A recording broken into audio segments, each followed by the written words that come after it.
ദൈവത്തിൻ്റെ പരിശുദ്ധമായ നാമം മഹത്വപ്പെടുമാറാകട്ടെ. ദൈനംദിന അപ്പം എന്ന അനുദിന വചനചിന്തയിലേക്ക് ഏവർക്കും സ്വാഗതം. ഇന്ന് ഒരിക്കലും മറക്കില്ല എന്ന വിഷയത്തെ ആസ്പദമാക്കി ചില കാര്യങ്ങളെ നമുക്ക് ചിന്തിക്കാം. അതിനാധാരമായ ഒരു വാക്യം വായിക്കാം.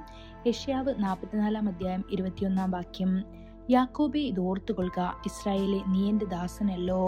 ഞാൻ നിന്നെ സൃഷ്ടിച്ചു, നീ എൻ്റെ ദാസൻ തന്നെ. ഇസ്രായേലെ, ഞാൻ നിന്നെ മറക്കുകയില്ല. പലപ്പോഴും കർത്താവ് നമ്മോട് സംസാരിക്കുമ്പോൾ അവൻ നമ്മെ ഓർമ്മിപ്പിക്കുന്നു, മറക്കരുത്, ഇവ ഓർക്കുക. അതേസമയം അവൻ നമ്മെ ഒരിക്കലും മറക്കുന്നില്ലെന്ന് അവൻ ആർദ്രതയോടെ ഉറപ്പു നൽകുന്നു.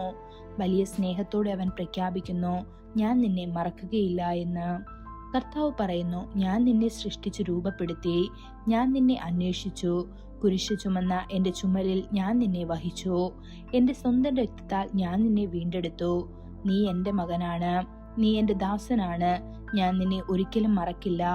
അവൻ യിരെമ്യാവിനോട് പറഞ്ഞു, ഗർഭപാത്രത്തിൽ നിന്നെ രൂപപ്പെടുത്തുന്നതിന് മുൻപ് ഞാൻ നിന്നെ അറിഞ്ഞിരിക്കുന്നു എന്ന്. ഇത് യിരെമ്യാവ് 1 വാക്യത്തിൽ കാണപ്പെടുന്നു.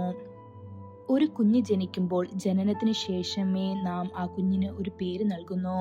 എന്നാൽ നാം ജനിക്കുന്നതിന് മുൻപ് തന്നെ കർത്താവ് നമ്മെ പേർ ചൊല്ലി വിളിക്കുന്നു. ബൈബിൾ പറയുന്നു, ഒരുത്തൻ എന്തു തന്നെ ആയിരുന്നാലും അവന് പണ്ടേ തന്നെ പേർ വിളിച്ചിരിക്കുന്നു, മനുഷ്യൻ എന്താകും എന്ന് വിധിച്ചുമിരിക്കുന്നു എന്ന്. ഇത് സഭാപ്രസംഗി 6 വാക്യത്തിൽ കാണപ്പെടുന്നു. യോഹന്നാൻ സ്നാപകൻ ജനിക്കുന്നതിന് മുൻപ് തന്നെ ദൈവം തന്റെ ദൂതനെ അയച്ച് യോഹന്നാന്റെ പിതാവ് സെഖര്യാവിനോട് പറഞ്ഞു, നിന്റെ ഭാര്യ എലിസബത്ത് നിനക്കൊരു മകനെ പ്രസവിക്കും, നീ അവന് യോഹന്നാൻ എന്ന് പേരിടണം എന്ന്. ഇത് ലൂക്കോസ് 1 വാക്യത്തിൽ കാണപ്പെടുന്നു. അവൻ നമ്മെ സൃഷ്ടിച്ചു, നമ്മെ അന്വേഷിച്ചു, ക്രൂശിൽ തന്റെ രക്തം ചൊരിഞ്ഞുകൊണ്ട് നമുക്ക് വേണ്ടി മറുവില നൽകിയതിനാൽ കർത്താവിന് ഒരിക്കലും നമ്മെ മറക്കാൻ കഴിയുകയില്ല.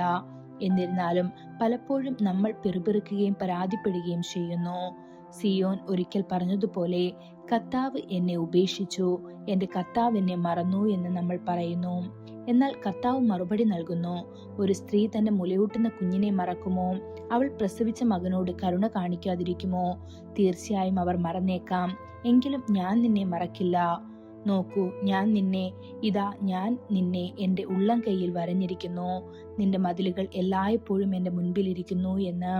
ഇത് യെശയ്യാവ് 49 14 മുതൽ 16 വരെയുള്ള വാക്യങ്ങളിൽ കാണപ്പെടുന്നു.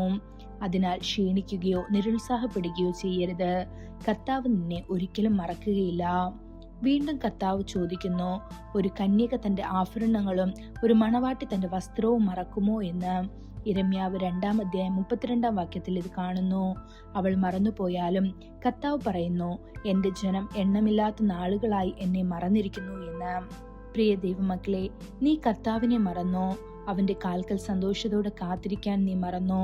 നിർത്തി ചിന്തിക്കുക. ഒരിക്കൽ കൂടി നിന്റെ ആദ്യ സ്നേഹത്തിലേക്ക് മടങ്ങുക. അവനുമായുള്ള നിങ്ങളുടെ കൂട്ടായ്മ പുതുക്കുക. നിങ്ങളുടെ കർത്താവുമായുള്ള നിങ്ങളുടെ ബന്ധം പൂർണ്ണതയിൽ പുനഃസ്ഥാപിക്കപ്പെടട്ടെ. അതിനായി ദൈവം നമ്മെ ഓരോരുത്തരെയും സഹായിക്കുമാറാകട്ടെ. കൂടുതൽ ധ്യാനത്തിനുള്ള വാക്യം എബ്രായർ 6 വാക്യം. ദൈവം നിങ്ങളുടെ പ്രവൃത്തിയും വിശുദ്ധന്മാരെ ശുശ്രൂഷിച്ചതിനാലും ശുശ്രൂഷിക്കുന്നതിനാലും തന്റെ നാമത്തോട് കാണിച്ച സ്നേഹവും മറന്നുകളവാൻ തക്കവണ്ണം അനീതിയുള്ളവനല്ല. ഇന്നത്തെ ബൈബിൾ വായന രാവിലെ യെഹെസ്കേൽ 3-4 അധ്യായങ്ങൾ, വൈകുന്നേരം എബ്രായർ 11 20 മുതൽ 40 വരെയുള്ള വാക്യങ്ങൾ. ആമേൻ.